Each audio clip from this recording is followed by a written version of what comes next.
So the next presentation will be in French if you want their headsets for the translation.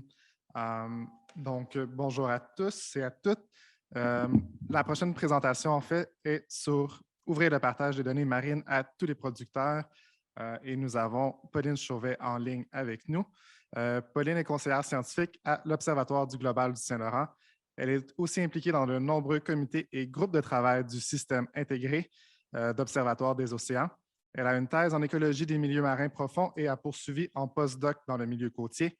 Finalement, c'est dans le monde merveilleux de la gestion des données océaniques qu'elle a trouvé son bonheur ces 2 dernières années. Elle travaille sur la standardisation et le partage des données et des métadonnées et elle s'emploie également dans la construction et la diffusion de formations destinées à divers niveaux de public. Pauline, je te passe la parole. Merci. Bonjour à tous. Donc, comme j'ai été présentée, Pauline Chauvet, conseillère scientifique à l'Observatoire global du Saint-Laurent. Et donc, moi, je vais vous parler pendant 15-20 minutes de l'importance d'ouvrir le partage des données marines à tous les producteurs. Rapidement, pour donner un petit peu un contexte, l'OGSL, l'Observatoire global du Saint-Laurent, a pour mission de permettre l'accès aux données ouvertes de qualité sur les écosystèmes du Saint-Laurent pour répondre aux besoins de plusieurs usagers et plus particulièrement de nos partenaires. L'OGSL est une OBNL qui a été créée en 2005 et qui est partie avec très peu de personnes, une petite équipe, mais qui a beaucoup grandi puisque je vous montrerai après le nombre de personnes que nous sommes. Aujourd'hui, on compte 46 membres actifs que je décrirai un petit peu plus tard avec une grande diversité d'emplois. Depuis 2019, l'Observatoire global du Saint-Laurent est l'association régionale du Saint-Laurent et gère également la plateforme nationale du système intégré d'observation des océans du Canada, le CIOC. Et nous travaillons donc main dans la main avec l'association régionale du Pacifique, qui compte l'Université de Victoria, Akai, Ocean Networks Canada et DFO, et l'association régionale de l'Atlantique, qui est un regroupement de Ocean Tracking Network, Marine Institute, Ocean Frontier Institute, l'Université Dalhousie, le Memorial University et Coin Atlantic. Donc, comme je vous le disais tout à l'heure, l'Observatoire global du Saint-Laurent a bien grandi, puisque maintenant, on est une équipe multidisciplinaire de 16 personnes. Et quand je dis multidisciplinaire, on est multidisciplinaire sur la partie scientifique, c'est-à-dire qu'on va avoir des géologues, des biologistes, des physiciens, des géographes et des biogéochimistes. Mais on est aussi multidisciplinaire dans les disciplines plus larges, c'est-à-dire qu'on a des scientifiques de données, mais on a aussi des techniciens, des analystes, des développeurs, des programmeurs et des techniciens qui vont s'occuper de toute la partie technique informatique. Et on a également des gestionnaires de projets qui vont s'occuper de la coordination et de la communication et des partenariats, puisque le côté partenariat est extrêmement important pour nous. Donc rapidement, comme je vous le disais, on a beaucoup de partenaires. Et donc, je vais vous les présenter. Qui sont les producteurs de données, des données que nous partageons, et quels sont les contextes de production des données. Ensuite, je vais insister un peu sur l'importance de la diversité de ces producteurs-là. Pourquoi est-ce que l'OGSL met un gros effort pour avoir absolument tout type de producteurs de données? Et ensuite, les enjeux que cela crée de partager ces données et les propositions de solutions que nous avons trouvées en discutant avec nos partenaires. Donc, les producteurs de données que l'on a à l'Observatoire du Saint-Laurent vont être assez classiquement dans le monde de la science et du partage de données sur les écosystèmes. On va avoir les universités, on va également avoir les gouvernements fédéraux et provinciaux, mais on va aussi avoir des données provenant de municipalités, de communes, d'organisations à but non lucratif, d'industries, de communautés autochtones, également des comités de zones d'intervention prioritaires. Et on a également des données qui viennent de citoyens ou de regroupements de citoyens au travers d'outils de sciences participatives, par exemple. Et donc, toutes ces personnes, tous ces membres vont produire des données dans des contextes extrêmement différents. On a les contextes que je vais mettre dans la catégorie académique pour la suite de mon discours. Ça va être tout ce qui est programme ou projet de recherche, donc les personnes qui récoltent les données dans le but de les partager sous forme de résultats et à partir de ces résultats, de la publication de ces résultats, des publications de données en elles-mêmes. Mais on va aussi avoir des productions de données dans des contextes de caractérisation d'écosystèmes, comme on a l'exemple du comité ZIP de la rive nord de l'estuaire qui a caractérisé les marais salés de son horizon. On a également des activités de sensibilisation, comme les techniques de restauration de dunes aux îles de la Madeleine, ou des activités de sciences citoyennes avec l'application ECAPlan. On a également des plans de protection et des activités de monitorage. Donc, comme on peut le voir ici, la production des données, elle se fait dans beaucoup de contextes différents, avec des partenaires qui ont des niveaux scientifiques très différents. Et donc, pourquoi est-ce que pour l'OGSL, il est très important de partager ces données que je vais dire académiques pour tout ce qui est données de projets, de programmes qui sont encadrés par les universités ou les gouvernements provinciaux ou fédéraux. Pourquoi ces données académiques sont importantes? C'est des données dont la qualité est très souvent évaluée par les pairs et c'est des données qui répondent aux enjeux définis par les grandes instances. Donc, ce sont souvent des enjeux qui sont définis pour répondre à des problématiques nationales, voire internationales. En revanche, on a également des données qui sont dites non académiques et ces données-là sont extrêmement importantes puisqu'elles permettent de réduire les biais. Alors, qu'est-ce que j'appelle d'en réduire les biais? C'est que les données académiques, elles vont répondre à ces grands enjeux, elles vont répondre presque à des hypothèses de départ. On a une hypothèse de départ et on va aller chercher des données pour répondre à ça. Quand on parle de données non académiques, en général, les personnes, les regroupements vont prendre les données pour ce qu'elles sont.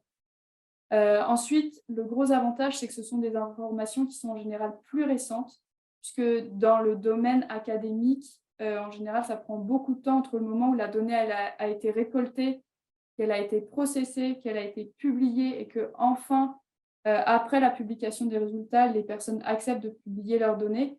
Finalement, quand on passe sur du non académique, on va avoir des informations qui sont plus récentes. On peut également avoir des résultats qui sont à contre-courant, c'est-à-dire que comme il n'y a pas forcément d'hypothèse de départ, on va avoir la donnée encore une fois pour ce qu'elle est. Bien sûr, ça augmente le nombre de données, puisque le Saint-Laurent est un territoire gigantesque. Les universités, les gouvernements fédéraux et provinciaux ne peuvent pas envoyer du monde absolument partout. Et donc, on va utiliser la science citoyenne, on va utiliser les associations, les OBNL, les comités ZIP pour récolter plus de données. On a également, quand on va chercher dans les données temporelles, des personnes qui habitent au même endroit pendant très longtemps vont avoir cette régularité, vont pouvoir amener toutes ces données-là. Enfin, on va avoir des données dont la source et le format sont non conventionnels et donc ça va nous permettre d'avoir un esprit un peu plus ouvert et d'amener d'autres types de données. Par contre, ces sources et ces formats de données non conventionnels rentrent dans ce qu'on appelle les enjeux du partage de ce type de données. Comment est-ce qu'on fait lorsqu'on a des formats qui sont non conventionnels? On en a déjà entendu parler avant avec des formats, par exemple, de tradition orale, de l'art, des photographies, on peut avoir des manuscrits, on peut également avoir des fichiers tabulaires, mais d'un format que l'on ne reconnaît pas habituellement dans ce que j'appelle le domaine académique. Et donc, je vais vous présenter un petit peu plus tard les solutions qu'on a trouvées à l'OGSL pour pouvoir tout de même partager ces données qui sont assez exceptionnelles. Ensuite, et ça, c'est souvent le gros frein, en tout cas qu'on entend dans le... Moi, j'ai un background, j'ai fait un postdoctorat. On entend très souvent que les données qui sont issues du non-académique n'ont pas une bonne qualité. Or, déjà, c'est discutable, mais on entend que le niveau de formation des personnes qui a récolté les données n'est pas forcément égal à celui de quelqu'un d'universitaire. On entend que les protocoles d'échantillonnage ne sont pas les mêmes. On entend également que le niveau de précision du matériel d'un citoyen est moins élevé que le niveau de précision d'un matériel d'un laboratoire. Donc, là encore, il y a des enjeux de pourquoi est-ce qu'on veut partager ces données et comment on peut pallier un petit peu à la qualité. Et donc, je le présenterai tout à l'heure. Ensuite, le domaine du partage de données, c'est une science en soi. On en fait même des grandes conférences. Donc, comment une personne qui est dans une petite association, qui n'a pas beaucoup de moyens, peut connaître ce gigantesque monde-là? Où est-ce qu'on peut partager ces données? Quels sont les avantages et les inconvénients de partager ces données? Quelles sont les normes en vigueur? Toutes ces questions-là, en général, ils se les posent, mais ne trouvent pas forcément les réponses. Ensuite, et je pense que ça, c'est le point majeur en fait pour les petits producteurs de données, c'est les ressources, que ce soit en temps, en personnel ou monétaire, qui sont dédiées à la curation, donc au travail des données. Très souvent, le travail se fait bénévolement, il y a beaucoup de roulement de personnel et ou pas assez de personnel. Dans ces cas-là, l'OGSL va venir pallier un petit peu et va venir prendre une place dans ces structures pour pouvoir partager les données. Ensuite, on en a déjà beaucoup entendu parler de la problématique des données sensibles, avec notamment certaines associations de défense des territoires qui vont refuser la réutilisation par des industriels ou qui ont peur d'une mauvaise interprétation ou réutilisation des données.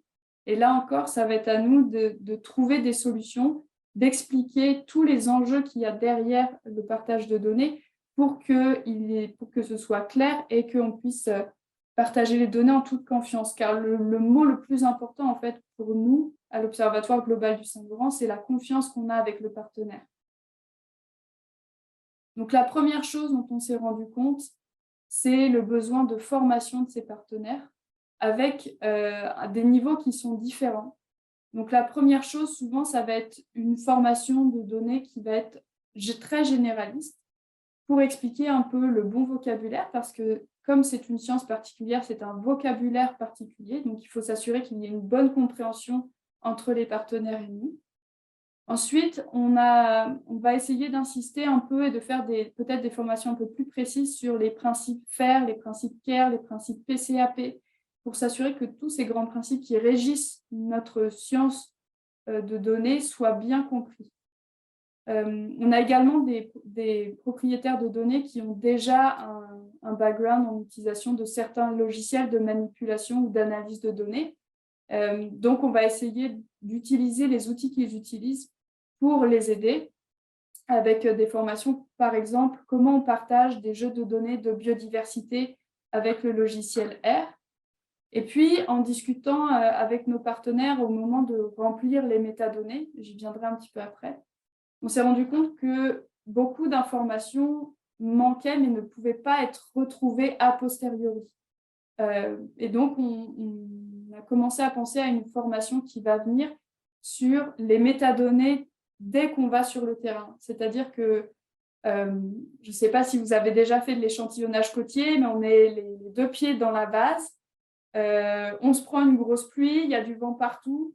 On n'est pas forcément en train de penser à quelles sont les informations extrêmement importantes que je devrais remplir dans mon tableau de gestion de données à la fin de mon cycle de projet. Et donc, on essaie de construire ça avec les producteurs de données. Ensuite, et je pense que c'est le point le plus important pour un bon partage de données, pour une bonne confiance entre le partenaire et le diffuseur de données, ça va être la réactivité et l'adaptabilité dans la communication. Donc, proposer plusieurs outils de communication en fonction des besoins. Bien sûr, il y a les emails, mais ça, c'est un peu un classique.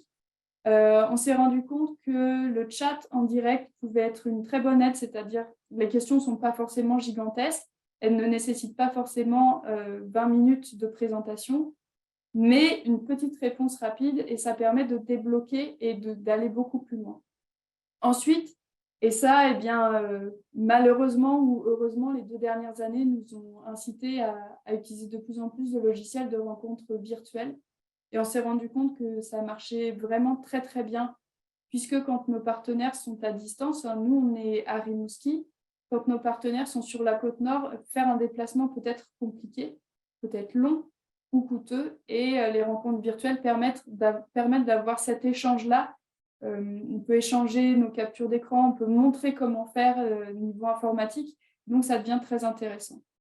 Mais c'est sûr que ça ne remplacera jamais une rencontre en réel, puisqu'on sait qu'autour d'un café, il y a toujours plein de questions qui popent.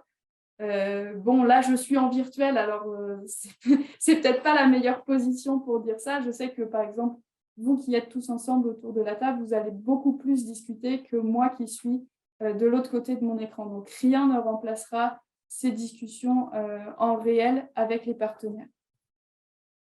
Ensuite, on a entendu parler de plans de gestion de données plusieurs fois au cours des présentations précédentes. Les plans de gestion de données, c'est bien, mais il ne faut pas que ce soit un plan de gestion de données unique. Il faut qu'il soit adapté au niveau des partenaires. On s'est rendu compte que nous avions des plans de gestion de données qui étaient créés par et pour les universités ou par et pour le niveau académique. Et en fait, ces plans de gestion de données-là sont très difficiles à comprendre pour des gens qui ne passent pas leur temps dans la gestion de données. Il a donc fallu les simplifier, peut-être manquer un petit peu d'informations au début, mais pour le rendre accessible, pour faire en sorte que les partenaires aient envie de remplir ces plans de gestion de données et envie de se poser les questions sur le cycle de vie de leurs données à l'initiale. Faire quelque chose de trop complexe, de trop précis, trop standardisé, entre guillemets, risque de faire peur et risque d'éloigner le partenaire, alors que c'est une des tâches les plus importantes finalement lorsqu'on pense au cycle de vie d'une donnée. Ensuite, l'accompagnement dans la standardisation des données au moment du faire, c'est-à-dire d'aller dans la donnée, dans la ressource et de la manipuler. Ça demande un accompagnement, mais dans le but d'une autonomisation du partenaire. C'est-à-dire qu'on va aider le partenaire, mais le but, c'est qu'il soit capable de le faire par lui-même à la suite. Donc, ce qu'on fait en général, c'est qu'on reçoit les données, on les regarde, on cherche la meilleure standardisation en fonction du niveau du partenaire et on va produire un modèle. Ensuite, on va s'asseoir avec le partenaire, partager, expliquer pourquoi est-ce qu'on a fait ce modèle. Et puis après, on va essayer de faire en sorte que le partenaire soit capable, avec les outils qu'il a à sa propre disposition, de standardiser ces données. Il arrive que le partenaire n'ait pas les bons outils et dans ce cas-là, l'OGSL va venir en fait parer un petit peu le manque d'outils. Le but étant que la donnée soit partagée, soit diffusée sous des formats relativement standards ou compréhensibles par d'autres personnes. Finalement, quand on parle d'évaluation de qualité de la donnée, ça peut parfois être un peu délicat, puisque revenir vers un partenaire et lui dire tes données ne sont pas forcément correctes, on a trouvé des erreurs, c'est parfois délicat, puisque c'est remettre en question un travail qu'ils ont particulièrement bien fait. Donc, dans ces cas-là, nous, ce qu'on est en train de développer, alors le nom du grand validateur de cet outil va changer parce qu'on est en plein développement, mais c'est créer un outil qui va venir vérifier la qualité du format, pas la qualité scientifique, entre guillemets, de la donnée, mais la qualité du format, de manière très objective, pardon. Et donc, ça va pas mal aider le partenaire. Alors, pour les données de biodiversité, puisque c'est avec ça qu'on travaille principalement, on va avoir de la validation géospatiale, c'est-à-dire qu'on va vérifier que les données d'observation de nos partenaires correspondent aux aires de distribution normales de l'espèce. On va également vérifier s'il y a des données aberrantes ou s'il y a des variables manquantes, c'est-à-dire dans les standards, on va demander certaines variables, on va vérifier qu'elles existent. Si elles n'existent pas, on va voir si on peut tout de même les retrouver ou si ces informations n'existent pas. Ensuite, on va valider les noms scientifiques. Je ne vais pas aller trop précisément parce que tout le monde n'est pas forcément habitué aux noms vernaculaires, aux noms scientifiques, etc. Mais ce sont des vocabulaires contrôlés qui existent dans des registres. Et donc, nous, on va aller consulter les registres pour vérifier que le nom scientifique qu'on a dans la donnée est exact. Ensuite, et j'en ai parlé tout à l'heure de l'importance des métadonnées, de l'importance de l'information. Le concept de métadonnées, il n'est pas forcément compris tout de suite par tous nos partenaires et le nombre d'informations obligatoires et ou optionnelles est parfois compliqué. Donc, en se basant sur le standard ISO 19115, on a créé un formulaire qui soit lisible et compréhensible par un être humain et qui puisse être rempli par nos partenaires avec un accompagnement de notre part lorsque cela est nécessaire. Dans ce formulaire, on va trouver des informations comme le contact, comme les méthodes d'échantillonnage utilisées, la manipulation des données, les limitations d'utilisation et les différents types de l'essence, par exemple. Et ces dernières informations, la méthode d'échantillonnage, la manipulation des données et la limitation d'utilisation viennent parer une des problématiques que je vous ai présentées précédemment, qui est la problématique de la qualité des données. avec toutes ces informations, en fait, on est tout à fait capable de savoir comment réutiliser ces données. Peu importe si elles ont été récoltées avec des méthodes d'échantillonnage qui ne correspondent pas, entre guillemets, aux habitudes académiques, on est tout à fait capable, avec les informations des métadonnées, de les analyser correctement et de les réutiliser correctement. La limitation d'utilisation, elle vient aider la personne qui va réutiliser les données, mais elle vient aussi rassurer, entre guillemets, le propriétaire, le producteur de la donnée. Ces limitations d'utilisation, en fait, elles viennent s'assurer qu'il n'y a pas une mauvaise réutilisation, une mauvaise interprétation de la donnée. Ensuite, tout à l'heure, on parlait des données sensibles. Donc, les différents types de licences peuvent plus ou moins restreindre l'utilisation des données, mais on vient encore plus loin, c'est-à-dire que dans les cas où le partage de la donnée, de la ressource est extrêmement sensible, eh bien, ce qu'on explique aux partenaires, c'est que si les métadonnées sont correctement remplies au travers de l'outil de saisie de métadonnées, eh bien, finalement, ils ont déjà partagé quelque chose et c'est déjà beaucoup mieux que de tout refuser. Donc, finalement, c'est une espèce d'étape entre deux pour les données qui sont beaucoup trop sensibles.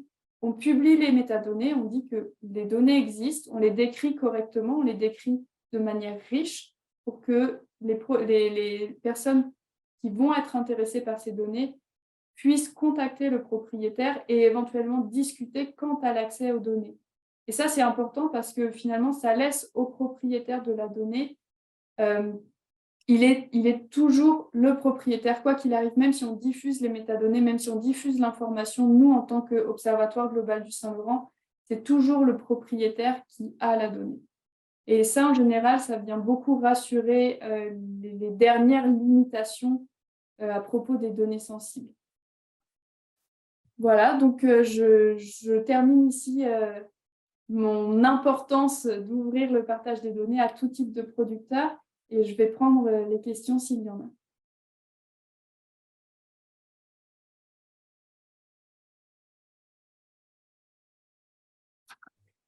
Merci beaucoup, Pauline. Je vais inviter, en fait, si les questions dans la salle ou en ligne, de simplement les écrire dans le chat ou de vous rendre à un des micros.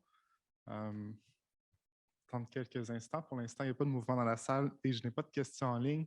Je vais te remercier, Pauline. Merci. Si jamais il y a d'autres questions, on pourra te les faire parvenir par la suite. Merci beaucoup. Merci.